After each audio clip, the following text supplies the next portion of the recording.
کرنے والوں، قرآن کریم کی عظمت کو اپنے سینے کے اندر بٹھانے والوں، سنو،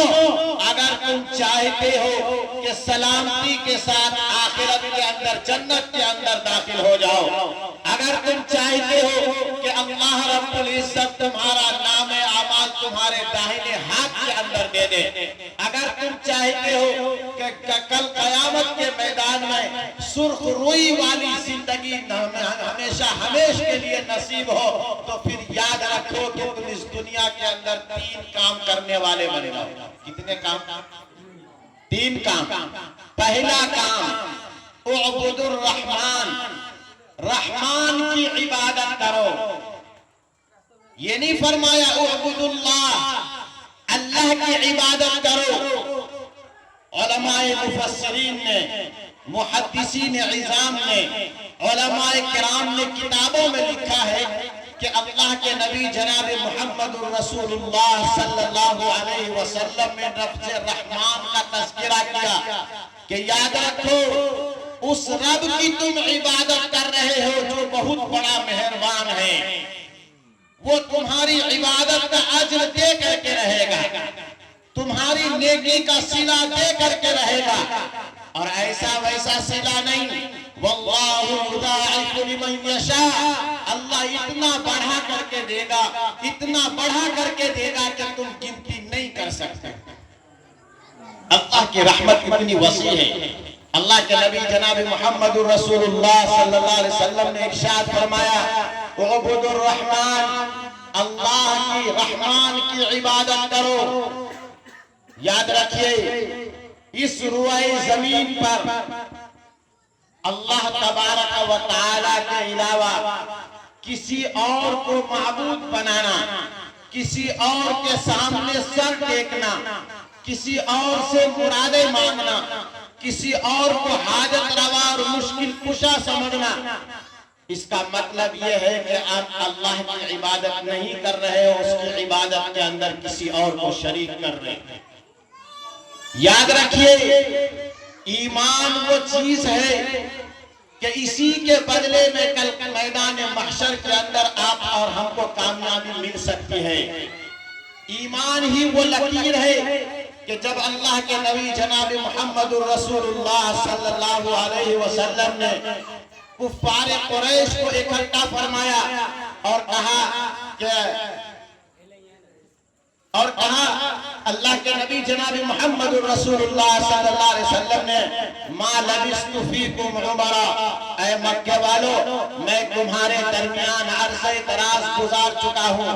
حل وجدتمونی صادقا ام کاذبا، تم نے مجھ محمد کو کیسا پایا، سچا پایا کہ جھوٹا پایا؟ کفار مکہ نے بیک زبان کہا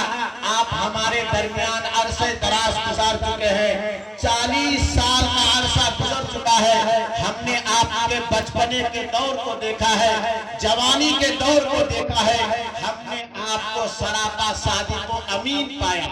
اللہ کے نبی جناب محمد رسول اللہ صلی اللہ علیہ وسلم نے پھر اللہ کے نبی نے اعلان فرمایا کہ اگر میں یہ کہوں کہ اس پہاڑ کے پیچھے ایک لشکر ہے جو ابھی ابھی تم پر حملہ کرنے والا ہے تو کیا تم سچ جانو گے؟ کفار مکہ نے کہا ہم نے آپ کو ہمیشہ سچ بولتے ہوئے دیکھا ہے، ہم آپ کی بات پر یقین کریں گے۔ پھر اللہ کے نبی جناب محمد رسول اللہ صلی اللہ علیہ وسلم نے ان کے سامنے ایمان کو پیش کیا کہ کہو لا الہ الا اللہ تفلحو، کلمہ پڑھ لو کامیاب ہو جاؤ گے۔ ایک لکیر قائم کر دی کہ اگر اس لکیر پر آ جاتے ہو دنیاوی زندگی بھی کامیاب، اخروی زندگی بھی کامیاب، اور اگر تم اس لکیر پر نہیں آتے ہو، اس سے ادھر ہی رہ جاتے ہو، پھر یقین رکھو کہ تمہاری آخرت کی زندگی برباد ہونے والی ہے۔ میرے بزرگوں، اللہ کے نبی جناب محمد رسول اللہ صلی اللہ علیہ وسلم لوگوں کو اسی کلمے کی دعوت دیتے رہے، اسی ایمان کی طرف بلاتے رہے۔ کفار مکہ کے جو سردار لوگ تھے وہ اکٹھے ہو کر کے نبی پاک صلی اللہ علیہ وسلم کی خدمت میں حاضر ہوئے اور عرض کیا کہ ہے اللہ کے نبی، اگر آپ کہیں کہ آپ کو سرداری مطلوب ہے تو آپ کو مکہ کا سردار بنا دیتے ہیں، اور اگر چاہتے ہیں تو ساری دولت آپ کے حوالے کر دیتے ہیں، اور اگر آپ یہ چاہتے ہیں کہ مکے کی سب سے خوبصورت لڑکی سے میرا نکاح ہو تو ہم اس بات کے لیے بھی رضامند ہیں، لیکن آپ ایمان کی دعوت دینا چھوڑ دیجئے۔ اللہ کے نبی جناب محمد الرسول اللہ صلی اللہ علیہ وسلم نے ارشاد فرمایا، سنو اور کان کھول کر کے سنو، اگر تم ہمارے ایک ہاتھ پر سورج کو لا کر کے رکھ دو اور دوسرے ہاتھ پر چاند کو لا کر کے رکھ دو اور یہ کہو کہ تم لا الہ الا اللہ سے ہٹ جاؤ، اس کلمے کی دعوت کو چھوڑ دو، ایمان لانے کی دعوت کو چھوڑ دو، تو یقین رکھو کہ ہم اس کام کے لیے تیار نہیں ہیں۔ میرے بزرگوں، اللہ کے نبی جناب محمد الرسول اللہ صلی اللہ علیہ وسلم نے ہمیں اور آپ کو اس بات کا پیغام دیا کہ مسلمانوں، تمہیں بھی بہلایا جائے گا، تمہیں بھی پھسلایا جائے گا، تمہیں بھی ڈر دکھایا جائے گا کہ اگر تم اس ملک